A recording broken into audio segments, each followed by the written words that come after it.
Sa umaga pong ito, sabi nga, parang nakakapanibago dahil yung gawain natin, 'di ba po, nasanay tayo ng mayroon pa munang testimony, mayroong dito, mayroong magbabasa ng mensahe ngayong araw na ito or ngayong pagkakataong ito, sabi nga, talagang salang kaagad.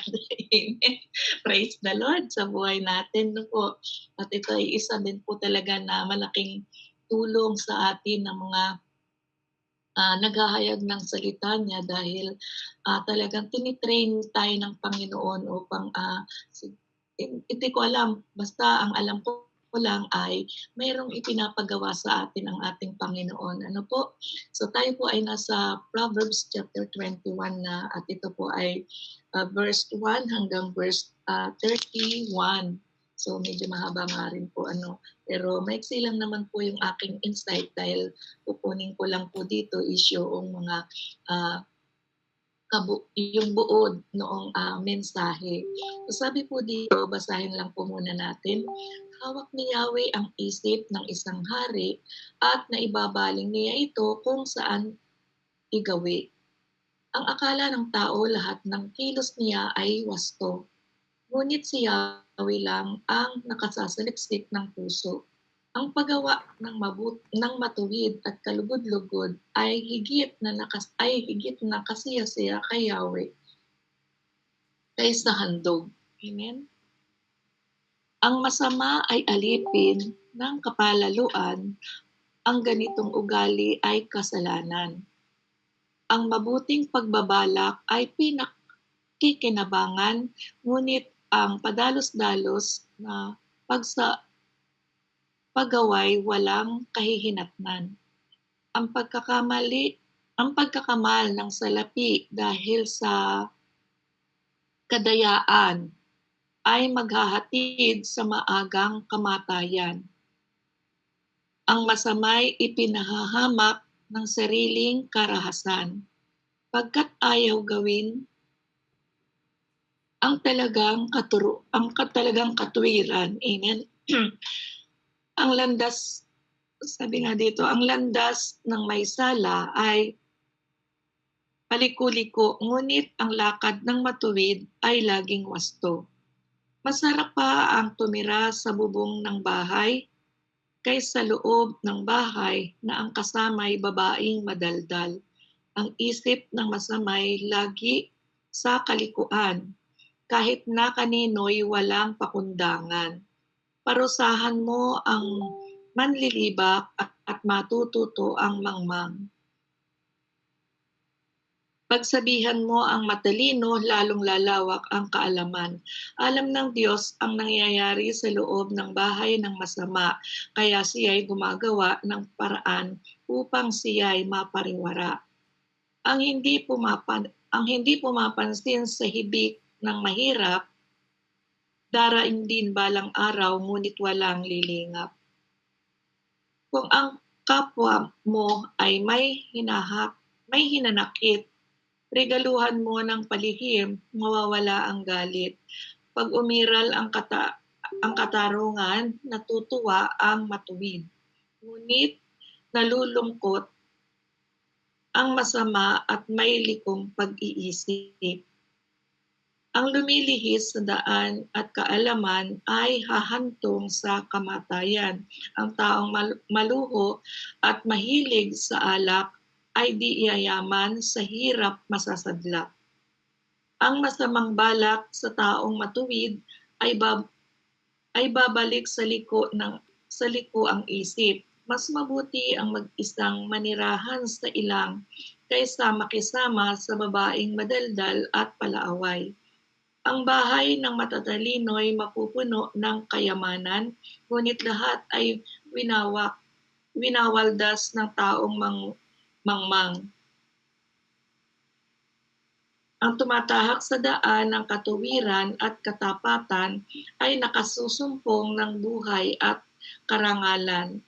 Ang matalinong pinuno ay makapapasok sa lungsod na may mga bantay. Amen. At kanyang maiguguho ang inaasahan nilang muog na matibay. Ang pumipigil sa kanyang dila ay umiiwas sa masama. Ang taong makasarili ay palalo at mapang-api. Kagutuman ang papatay sa taong batugan, pagkat ayaw niyang igawa ang kanyang mga kamay. Ang taong tamad ay nanghihingi araw-araw, ngunit ang matuwid ay di magsasawa ng kabibigay. Ang hain ng masama ay kasuklam-suklan sa Diyos, lalo't ang layunin nito ay di kalugod-lugod. Ang patotoo ng sinungaling ay di pakikinggan, ngunit ang salita ng tapat ay pahahalagahan. Alam ng matuwid ang kanyang hinaharap, di tulad ng masama, nagkukunwa, nagpapanggap. Ang kaalaman ng tao, unawa o karunungan ay di makatutulong kung si Yahweh ay kalaban. Amen. Last verse. Ang kabayo'y nakahanda para sa digmaan, ngunit buhat kay Yahweh ang bawat tagumpay. Ayan, pasensya na po ha, dahil talagang mayroong maganda ang aking paningin. So, dito po, sa mensaheng ito ng ating Panginoon, ang gusto pong ipahatid ng si Haring Solomon po, ang nagsasalita dito sa Kawikaan chapter 21. Sinabi ni Solomon sa verse 1, hawak ni Yahweh ang isip ng isang hari. Di po ba? Sabi nga po, pag sinabing hawak, ito'y maaring sabihin na pagmamay-ari ng kung anuman. Pwedeng sabihin na pagkakaroon ng isang bagay sa kamay at ang pagiging malapit o pagkakabit sa isa pa na walang pagbitaw. Ito ay nagpapakita ng pagkontrol. Amen? So, napakalaking bahagi po sa mensaheng ito, yung salitang hawak. Napaka-common na salita, napaka-babaw na word yung hawak. Pero sa nakita ko po sa mensaheng ito, sabi ko nga, ang salita talaga ng Panginoon ay sadyang napakahiwaga at napakahalaga, no? Doon sa salitang hawak lang po, makikita natin doon na talagang di ba tayo, examplein natin, imagine natin na may hawak tayo ngayon. Ano ba itong hawak natin ngayon, mga kapatid, no? Pag may hawak tayo, hindi ba doon sa hawak natin na yon, ano yung naiisip natin? Pwedeng sabihin ng isip natin na pisilin natin ito ng mahigpit, pwede nating ibato, di ba po? Yung mga ganoon sa ating buhay, no? At sabi doon sa, ikaw yung nagkukontrol ka, yung may kapangyarihan ka ba doon sa hawak mo na yon, kung ano ang gusto mo, kung ano ang nais mo, ikaw yung magdidesisyon. Or mayroong magkukumand sa iyo na, halimbawa, isang bagay, yung hawak natin, or pinahawak sa atin. Sinabi nung nagpahawak sa atin na, iikot mo, ipihit mo, sabing ganon. Medyo pisilin mo, medyo pindutin mo. Diba po, mayroong nagko-control noon, may nagdidikta sa atin doon sa hinahawakan natin. Na-imagine nyo po, nararamdaman nyo po yun sa sarili natin. So, napakahalaga po ito, no? So, sabi po doon sa verse 2, sabi nga doon, ang akala ng tao, lahat ng kilos niya ay wasto, ngunit si Yahweh lang ang nakasasaliksik ng puso. So, doon sa una, nabanggit doon na isip, no, ang gumana dahil doon sa hawak. Pero sa verse 2, at sino ang tinutukoy doon na may hawak? Si Yahweh, di po ba? Si Jesus. At sa verse 2 din po ay nabanggit naman doon yung sabi nga dito ay yung kilos, and ang si Yahweh pa rin. Si Yahweh daw, ang sabi dito ay si Yahweh lang ang nakasasaliksik. Ibig sabihin, si Yahweh lang or si Jesus lang ang nakababatid ng tunay na nilalaman ng ating mga puso. Sa una kasi isip dito sa pangalawa kasama ang puso. So iniisa-isa ito ni Haring Solomon na maunawaan natin. Talagang lalim po talaga yung mga ipinapahatid sa atin dito, no? So ngayon, bilang si Yahweh yung may hawak, and doon sa verse 2 ay siya naman yung, sabi nga dito, ang may wastong tawag dito, may wastong pagkakakilala. Ayan, siya yung tunay na nagmamay-ari, sabihin na natin. Sabi sa verse 3, ang paggawa ng matuwid at kalugod-lugod ay higit na kasiya-siya kayawe kaysa mga handog. Ano po yung ibig sabihin dito, no? Sa salitang ito. Ibig sabihin lang na talagang hindi nakalulugod sa ating Panginoon kung tayo nga naman ay katulad nito, nagpapagal tayo, gumising tayo ng maagap, no? Pero ano ba yung talagang purpose natin? Ano ba po yung layunin natin? Ano yung pananaw natin? Bakit tayo gumigising ng maagap? Diba ang layunin at purpose natin is para mapapurihan, maluwalhati, sambahin natin ang ating Panginoong Yesus, no? Pero maganda nga itong ginagawa natin. Ang tanong nga doon ay ano ba ang puso natin? Ano ba yung nilalaman ng puso natin? Kasi sa verse 2, sinabi doon yung sabi nga doon ay ang Diyos lang nakakakilala ng ating mga puso, no? Kaya dito, para maging ganap ang ating pagpupuri at pagsamba sa ating Panginoon, dapat yung puso natin ay alam natin kung karapat-dapat sa harapan ng ating Panginoon. Kasi andito ang Panginoon wala tayong maitatago sa ating Panginoon. Ang lahat dito sa atin ay hayag at lantad. Di po ba? Ano man yung iniisip natin, ano man yung damdamin natin, ano man ang mayroon tayo, hindi natin ito pwedeng i-keep sa ating Panginoon, no? Bold tayo ngayon sa ating Panginoon. Amen po? Yun po yung ipinapahayag doon sa verse 3, no? Na, oo, nandito tayo, nagdadasal tayo, pero kailangan yung puso natin, alam natin na ito ay dapat ay kalugod-lugod sa ating Panginoon. Sa verse 4, ang sabi po doon, ang masama ay alipin ng kapalaluan. Ang ganitong ugali ay kasalanan. Amen? So, dito, naghahayag ng pagkakasala natin ng isang tao, no? Ibig sabihin, ano man yung kapalaluan na yan, ay i-kick natin sa ating buhay dahil iyan ay kasalanan. Walang pwedeng itago tayo sa Panginoon kung ano man ito, sabi hubarin na natin at upang sabi nga maranasan natin ang tutuhanan kung ano ang kalooban ng ating Panginoon sa ating mga buhay. Amen? Sabi sa verse 5, ang mabuting pagbabalak ay pinakikinabangan, ngunit ang dalos-dalos na paggaway walang kahihinatnan. Ayan.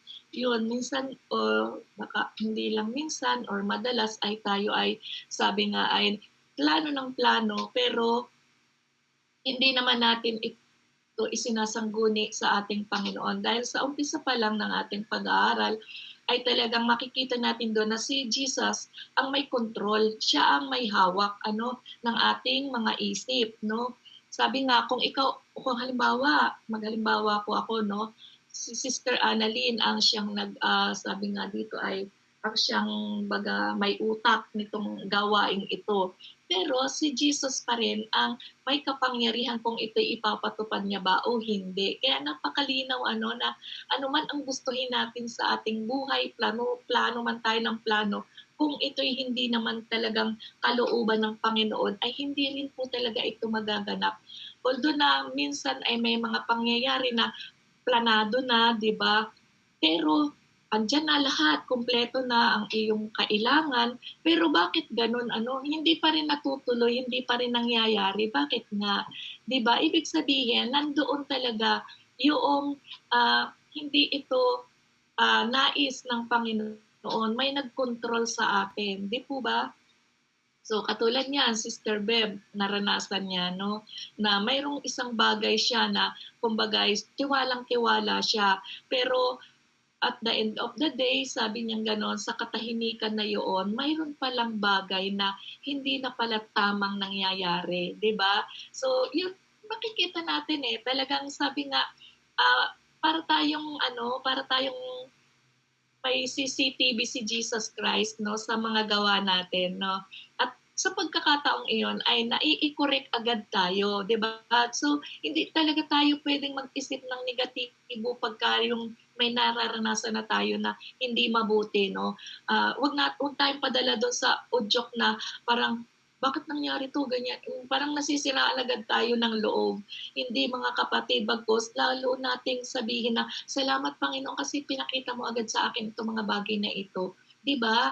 Kahit na pangit yung ating naranasan o nakita, at least pasalamatan pa rin talaga natin sa ating Panginoon, no? Dahil mayroon talagang Diyos na may hawak ng lahat, at may control ng lahat ng bagay sa ating buhay. So sabi dun sa verse, upang sa gano'n, sabi nga doon ay, huwag maiwasan yung kahihinatnan ng ating, mga plano, 'di ba? Sabi dun sa verse 6, ang pagkakamal ng salapi dahil sa kadayaan ay maghahatid sa maagang kamatayan. Amen. Yan, saksi tayong lahat, no, sa napakarami nating nakikita sa ating paligid, no. Yung mga nangyayari ngayon, napatayan, di ba? Ang unang-unang ano dyan is dahil sa pera, di ba? Dahil ang gusto ng tao, makamtan nila yung mga limpak-limpak na salapi, wala na silang pakundangan kung makapatay sila, malapastangan nila yung kapwa nila, di ba? Para lang makamtan nila yung mga salapi na yon na inaasam nila. 'Di ba? Pero mapalad tayo mga kapatid dahil kung tayo man ay nagiging biktima ng mga scammer na 'yan, ng mga scam na 'yan, alam niyo mapalad pa rin tayo dahil bakit hindi tayo yung mga ang isip ay gumawa ng mga ganong bagay, 'di ba? Ibig sabihin lang na mayroon tayong takot sa ating Panginoong Diyos sa mga gawang ito, 'di ba? So malinaw na 'yan sa atin na hindi tayo para sa mga ganyang bagay para lang magkamit tayo ng pera, hindi tayo doon, no, mga kapatid.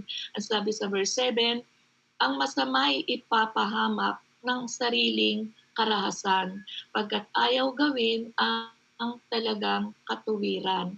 Ayan, sabi doon, ipapahamak ng sariling karahasan. Yun, katulad nga nun, di ba?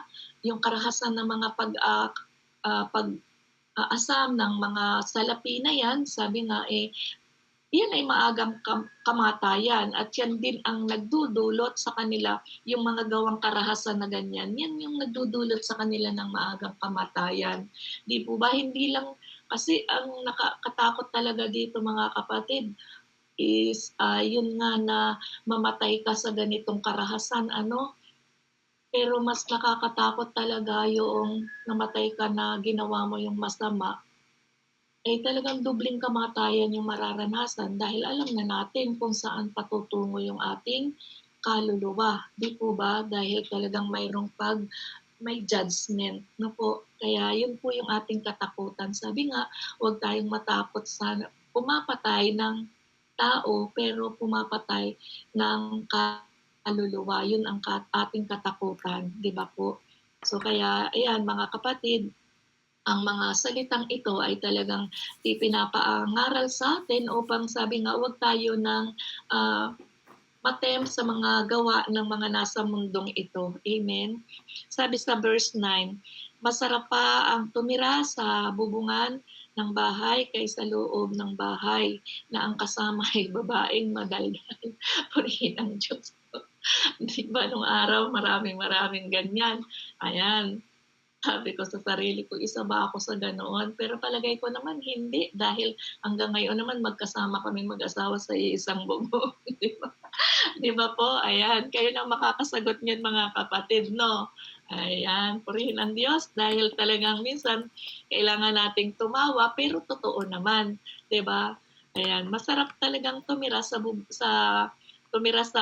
bubungan ng bahay Kaysa sabi nga doon, oo, kaysa loob ng bahay na ang kasama'y babaeng madaldal. Ayan, so palagay ko talaga maraming bagay na nakita ako dito na mas marami yung dapat sa loob kami ng bubong ng bahay kaysa sa bubong. Yung asawa ko naman, umakyat lang yan sa bubong pag may kukumpunihin. Ibig sabihin, mas gusto niya sa loob ng bubungan, hindi sa taas o sa labas ng bubong siya titira. Ano po, ayan, so tayo mga kapatid, bilang mga babae, sabi nga, ay alam natin yon ano, paano natin sasagutin yan. Ayan, purihin ng Diyos, sabi sa verse 10, ang isip ng masama ay lagi sa kalikuan, kahit na kanino'y walang pakundangan. Ayan nga, may mga tao po na sadyang bitaw na lang ng bitaw ng salita at wala ng pakundangan. Alam niyo yung salitang pakundangan?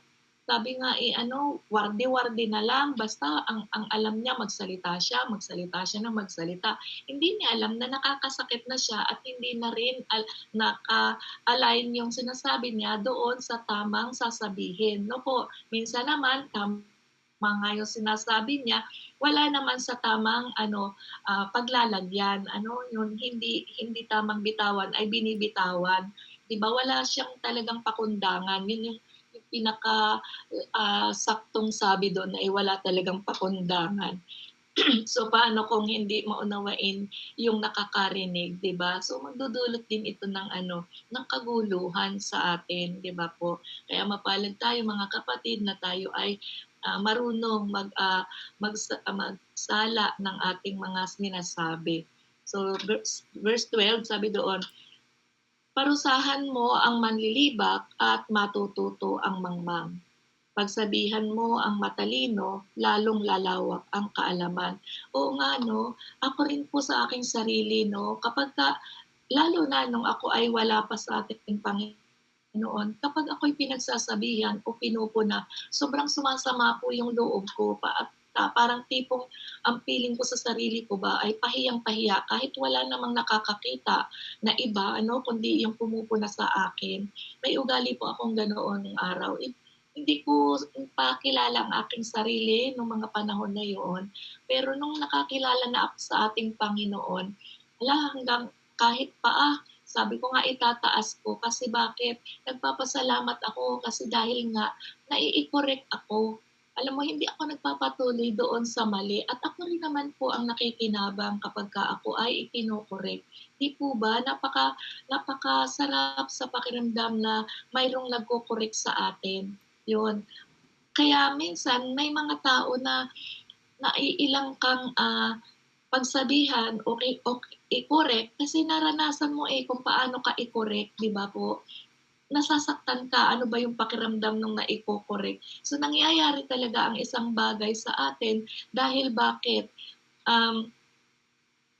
May itinuturo sa atin, 'di ba? So pag tayo na ang magko-correct o tayo na ang magtutuwid, magtatama, alam na natin ang pakiramdam noong itutuwid natin o iko-correct natin. Kaya yung ating pagko-correct ay alam na natin kung papaano siya iko-correct, 'di ba? Kasi nararanasan natin na masakit din i-correct So hindi na natin kailangang i-apply pa doon sa iba kung papaano siya hindi masasaktan kung ikaw ay magkukurik sa ating kapwa, di ba po? Kaya yun ang benepisyo nung naranasan nating hindi magandang damdamin o hindi magandang pakiramdam sa pagkukurik sa atin.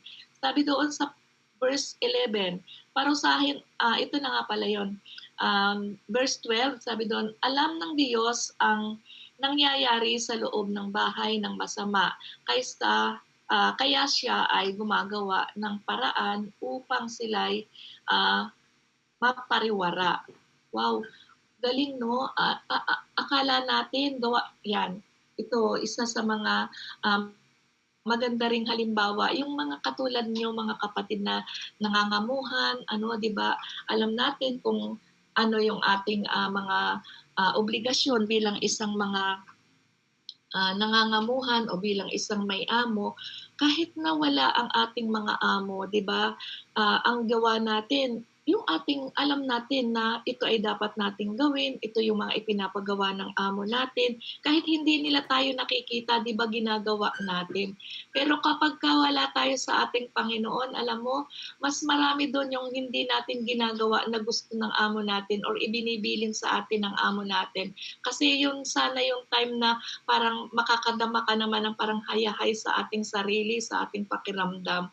'Di ba po? Pero bilang tayo ay mga nasa Panginoon, pagka wala yung amo natin, mas lalo nating pinagbubuti yung ating mga gawa. Bakit? Kasi 'pag tiningnan 'yan or chineck ng ating amo, 'di ba ang ating isip, ang ating gusto is mapapurihan tayo, sabi nga, mapahalagahan yung ating ginagawa, 'di ba? Sasabihin ng amo natin, parang minsan papalakpak sila, sasabihin, "Wow, ang galing ng ginawa mo," 'di ba? Parang napakasarap na sa pakiramdam natin na purihin tayo, yung parang ipinapa-ano niya yung ginawa natin ay tama, 'di ba? So, nakakapawi ng ating ng ating pakiramdam 'no, ng ating pagod, 'di ba? So, gano'n yung nais ng ating Panginoon na maging ugali natin, 'di ba? Na hindi nga natin ang Diyos nakikita, pero dapat gano'n ang ginagawa natin.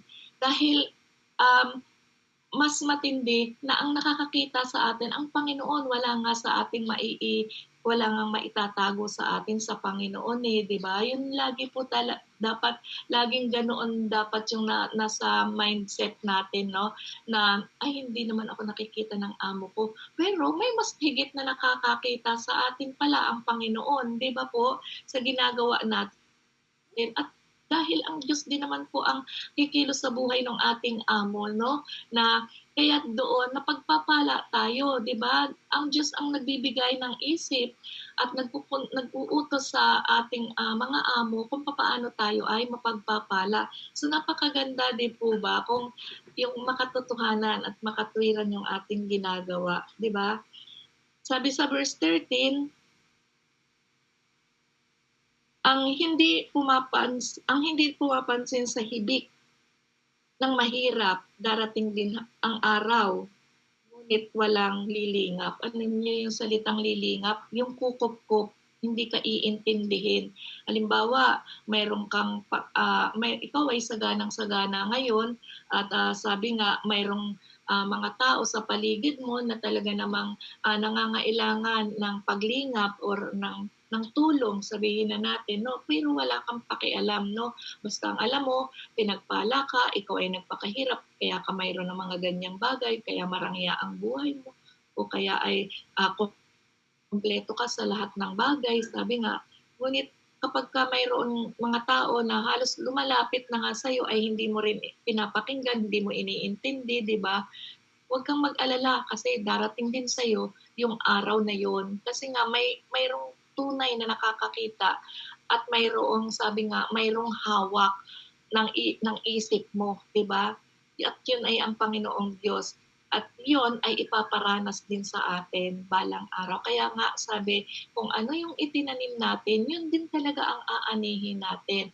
At kung ano ang itinatanim mo, sabi nga mga kapatid, hindi lang 'yan buto o puno na kailangan mong tagpasin at itanim, no? Hindi lang yan buto na iyong pinulot at itanim mo, hindi lang po yun ang ibig sabihin ng Panginoon.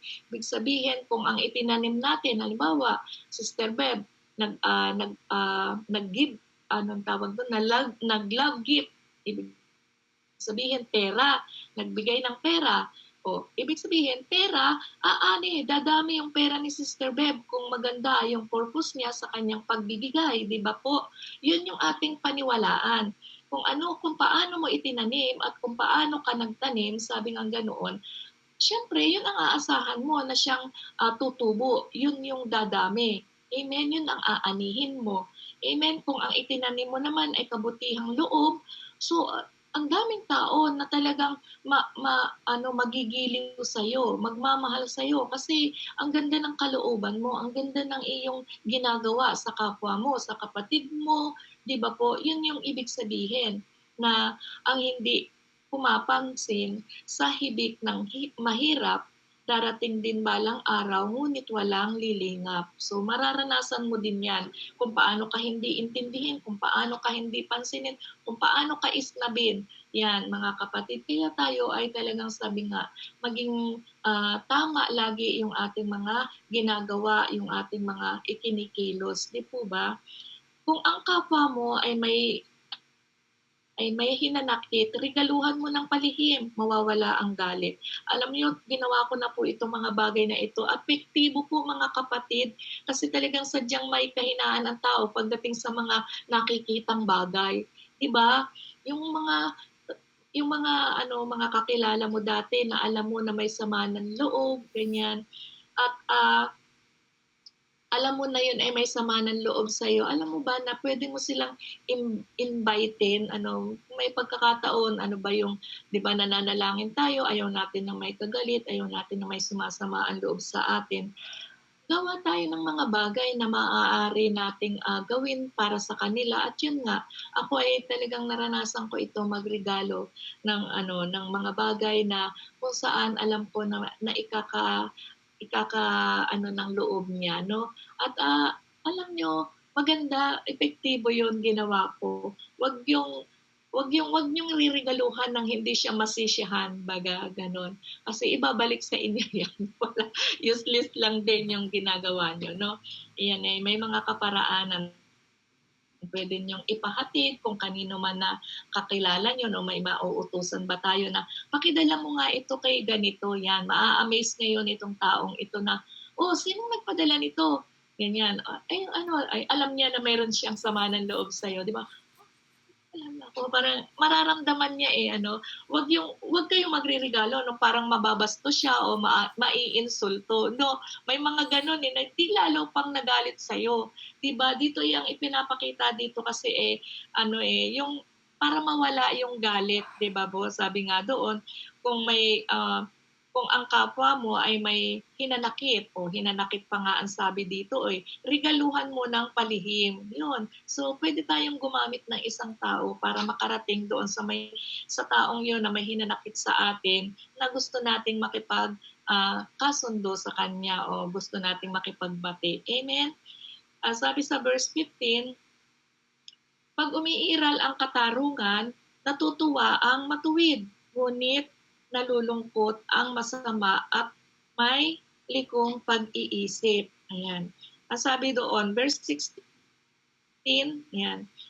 Huwag nating pairalin, sabi doon, huwag nating pairalin ang anuman, ang mga negatibong bagay sa ating buhay, kundi yung makatarungan, yung mga makatuwiran na bagay ang lagi nating gawin, 'no, sa ating mga buhay upang sa gayon ay talagang sabi nga hindi tayo mga mapaariwara katulad ng sinabi kanina, hindi tayo mga mapahamak, 'di ba? Ito kasi ang madalas na nagiging dahilan kung bakit nagfe-failed yung mga ginagawa natin kasi may mga dala-dala tayong ganito, 'yan. Hindi po naman talaga maiiwasan, pero pwede namang iwasan, 'no?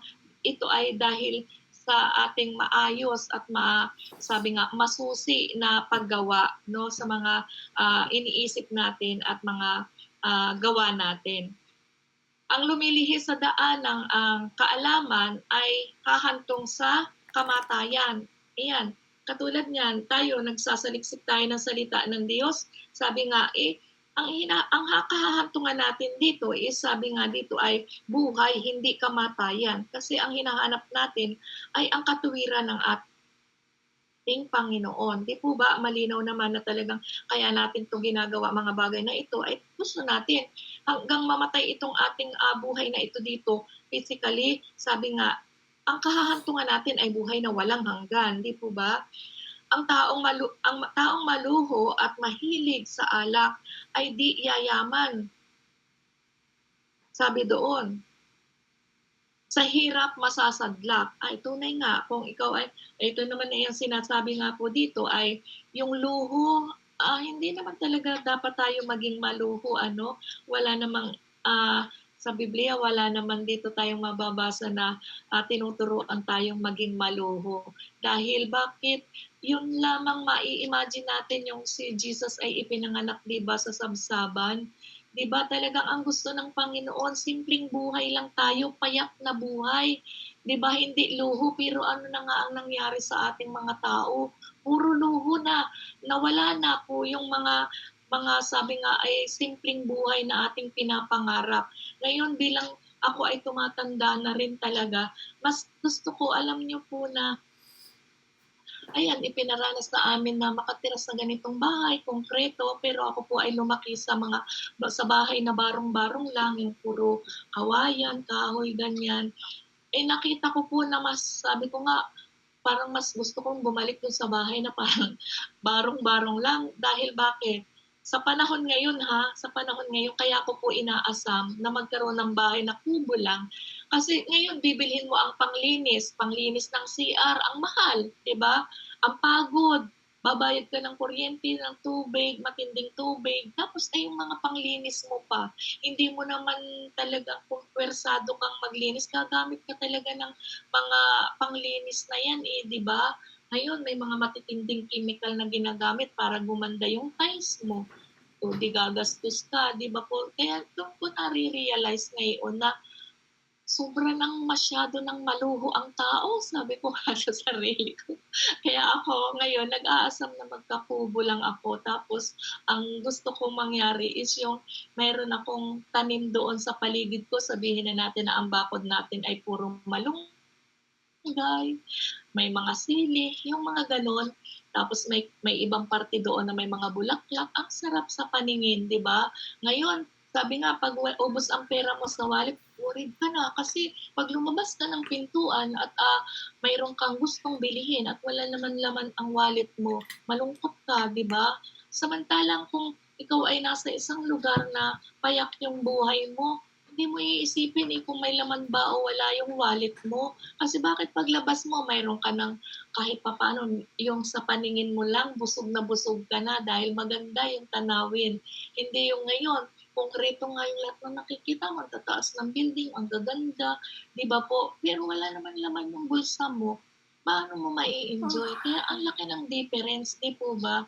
Kaya ito yung pinakamaganda talaga mga kapatid, huwag tayong maging maluho. Amen. Napakalaking bagay ito sa ating mga Kristiyano. Huwag na tayong maging maluho. Iba na nga yung buhay natin.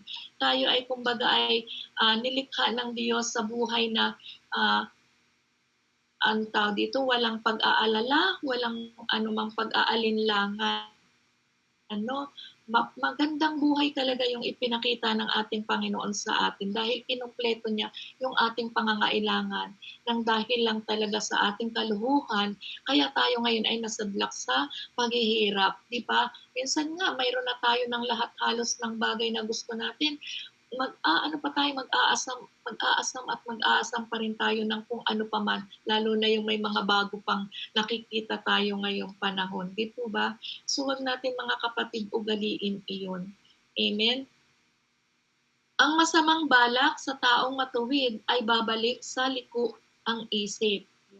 So, napakahirap na isipin natin na ang lahat ay ano sabi ng babalik sa liku nating pag-iisip. Ah, dapat kung sabi nga kung alam natin na tama yung ating iniisip, sige go. Pero kung alam natin na ito'y hindi magdudulot sa atin ng magandang kahihinatnan, ay i-erase muna natin sa isipan natin itong mga bagay na ito, no? Baguhin natin yung takbo ng isip natin. Mas mabuti ang mag-isang manirahan sa ilang kaysa makisama sa babaeng madaldal at palaaway.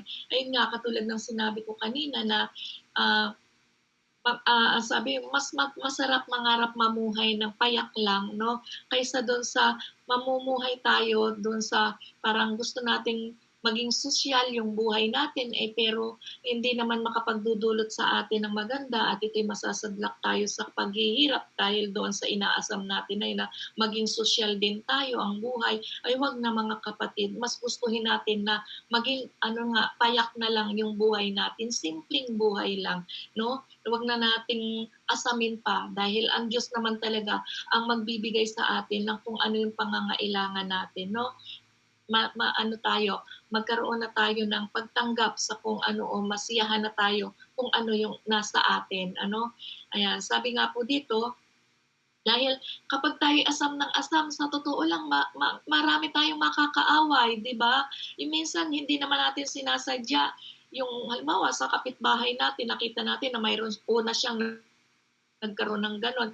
Minsan kahit hindi yun yung purpose natin, na tayo nagkaroon din ng katulad ng sa kanya, alam mo kung anong iisipin na niyan, nainggit ka, bumili rin. Yan yung mga lalo sa mga ganitong subdivision, kitang-kita di ba? Kitang-kita. Pero kahit di mo naman yun sinasadya na nagkaroon kayo ng parehong ganong bagay, pero ang isip, maririnig mo na lang sa iba na nainggit bumili din ng ganun. Alam niyo, naranasan ko yan. Ako po, may sale. Bumili ako ng washer ba ang tawag doon? Yung panglinis na pag malakas ang washer pressure ba tawag doon? Basta ganun. Di ba magandang panglinis kasi puwersado yung paglabas ng tubig lalo sa car. Yan, madalas sa car yung ginagamit. Bumili po ako noon dahil sale. Mayroon po akong kapitbahay, hindi ko sinichismis, pero may kapitbahay ako na nanonood kasi siya nung ginagamit ng anak ko. Aba kinabukasan, mayroon na siyang ganon. At yung binili niya, mas maganda pa doon sa amin. Parang gusto kong isipin na, ano yun, nainggit dahil nakita niya. Diba, hindi ko pwedeng isipin talaga, pero yung udyok sa akin, parang naiinggit siya. Sabi ko, paano ko mapuprove na ito'y naiinggit? Minsan, mayroon gano'n na naman pangyayari. Alam mo, mayroon din siya, bumili din siya. Sabi ko, parang napuprove ko na mayroong inggit talaga. Di ba po? Yung mga gano'n na hindi mo naman inaasahan, talagang dadating ka sa punto na gano'n. Kaya lang, di ba, bilang tayo mga Kristiyano, hindi natin dapat yun pa aalagaan sa ating isip. Bagkus, iibahin natin yung ating pananaw sa mga ganong udyok ng kaisipan natin. Di ba po? Kaya, mga kapatid, inilalagay lang tayo ng Panginoon doon sa mga hindi tayo sasadlak sa kaguluhan. Ano po? Ayan, sabi nga po, ang tumatahak sa daan ng katuwiran at katapatan ay nakasusumpong ng buhay at karangalan. Ayan. Sabi sa verse 22, ang matatalinong pinuno ay makapapasok sa lungsod na may mga bantay. Hallelujah. Babasahin ko na lang po yung mga verse na yun at yun naman ay napakasimpleng unawain naman natin. At kanyang maiguguho ang inaasahan nilang muog na matibay. Ayan. Kahit na po anong pundasyon at iniisip natin ganoon katibay yung pundasyon natin, huwag po tayong masyadong magtiwala dahil alam natin na ang pundasyon na itinatag natin ay hindi kasing tibay ng pundasyon na itinayo ng ating Panginoon. Yun po ang ibig sabihin. Yun po ang pangunawa ko dito sa verse na ito. Huwag tayong, sabi nga, pakakasiguro na ang lahat ng ating ginagawa ay, sabi nga, ay nakalulugod or nalulugod ang ating Panginoon. Baka dito ay mayroon tayong nagagawa na hindi pala iyon yung ninanais ng ating Panginoon. Kaya darating yung time na ito ay maaring mabuwag. Kahit na ito ay plano mo lang at nangyari, tapos biglang nabuwag din, hindi rin nag-click or hindi rin, sabi nga, naging success, ay maaring doon makakapag-isip tayo na saan ba doon nagkaroon ng hindi naging kalugod-lugod sa ating Panginoon. Pwedeng isipin natin yung ganoong bagay. Ang taong makasarili ay palalo at mapang-api. Ayan. Totoo yan. Yung mga tao na makasarili, yan ay talagang hindi yan dadami ang blessing ng Panginoon. Makasarili ka, sige. Ayan, diyan ka na lang iikot sa iyo. Kung ano yung mayroon ka, diyan ka lang iikot. At kahit anong gawain mo, diyan at diyan ka pa rin iikot. Makasarili ka di ba? Ganon po ang isang Kristiyano na makasarili. Hindi na lumalago. Amen? Sabi nga dito, ang taong tamad ay nanghihingi araw-araw, ngunit ang matuwid ay di nagsasawa ng kabibigay. Naalaala ko, yung mga nanghihingi nga po, lalo na yung uso ngayon, yung mga badyaw daw yun, na araw-araw na lang sasabit sa jeep, sa mga sasakyan, kakatukin, at talagang hindi nawawalaan ng panghihingi itong mga taong ito. Minsan naiisip ko rin talaga na malalakas naman sila, minsan ginagamit pa nila yung mga anak nila, yung mga baby nila, bit nila, sakbat-sakbat nila para sila ay ano, kaawaan. Parang naiisip ko nakakainis na rin 'no, na wala na ba kayo talagang ibang kaparaanan sa buhay? Diyan na lang ba talaga iikot ang mundo niyo, ang buhay niyo araw-araw na lagi kayong nakasahod? Abay gamitin niyo ng tama yang mga lakas niyo at kamay niyo. Yun yung naiisip ko sa kanila, ano po. Kaya minsan may tinatanggihan na rin ako talaga ano, maliban sa isang batang paslit na talagang nagbibigay ng mga sobre 'no, hindi ko malunok na yung edad na gano'n ay sasabit sa jeep halos na andar-andar pa yung sasakyan ay biglang, tatalon at para makapagbigay ng mga sobre 'no.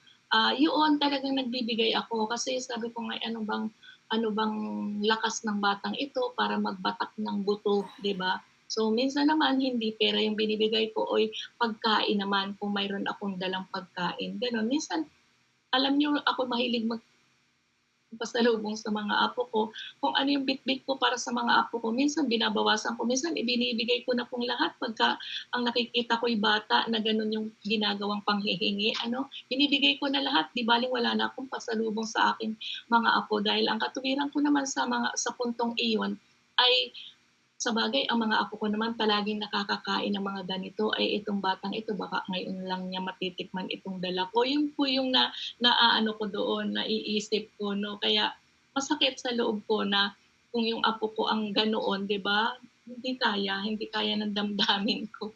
Kaya may mga bagay talaga na itinuturo ang lahat ng ating nakikita at nararanasan. Amen. Sabi po nga dito, ang patotoo ng sinungaling ay di pakikinggan, ngunit ang salita ng tapat ay pahahalagahan. Ayan. Alam ng matuwid ang kanyang hinaharap, di tulad ng masama nagkukunwa, nagpapanggap. Yan. Marami tayong nai-encounter na ganito, no? Minsan mayroong parang nagmimistulang hirap na hirap sa buhay. Pero ang totoo, mayroon naman palang kakayanan, 'di ba? Pinapakita niyang hirap na hirap siya. Bakit? Ang purpose niya is lagi siyang bigyan ng bigyan. May mga ganyan pong pananaw ang tao, ano? Pero hindi po tayo para sa mga ganitong pananaw mga kapatid, no? Dapat ang ating pananaw ay makapagbigay, makatulong pa. No po, kaysa tayo yung bigyan, 'di ba? Ganyan naman tayo mga Kristiyano. Yan. Ang sabi nga po dito, ang kaalaman ng tao, unawa o karunungan ay di makatutulong kung si Yahweh ay kalaban. Amen. Ibig sabihin kung hindi ito kalugod-lugod sa ating Panginoon at ating ginagawa ay sabi nga inaano natin, itinuturing natin kalaban ang ating Panginoon. Kung taliwas ang ating mga ginagawa, ito ay paglabag o paglaban sa ating Panginoon. Sabi dito, ang kabayo'y ihahanda para sa digmaan, ngunit buhat kay Yahweh ang bawat tagumpay. Ayun, nabanggit nga po na talagang ang lahat ng bagay na ating ginagawa ay tanging ang Panginoon lamang ang may kapangyarihang ito'y ipatupad. So kahit na po anong ganda, anong buti ng ating ginagawa, tanging ang Panginoon pa rin po ang magbibigay ng katuparan sa lahat ng ito. Kaya tayo po ay manalangin. Maraming salamat, Panginoon, sa kapahayagang ito ng salita mo sa umagang ito, sa pamamagitan ng inyong lingkod na si Haring Solomon at ito'y naunawaan namin. Panginoon, maraming salamat sapagkat pinahintulutan nyo na magamit ako sa pagkakataong ito upang maihayag kung ano ang naging damdamin ko sa mensaheng ito. Kaya naman, Ama, sa aming pagdinig sa mensaheng ito, hayaan mo na mai-apply namin sa aming mga buhay kung ano man ang mga ipinapahayag mo sa bawat isa sa amin. Maraming salamat po, O Diyos, sa iyo ko po itinataas ang mataas na papuri at pagsamba sa pangalan ng aming Panginoong Jesus.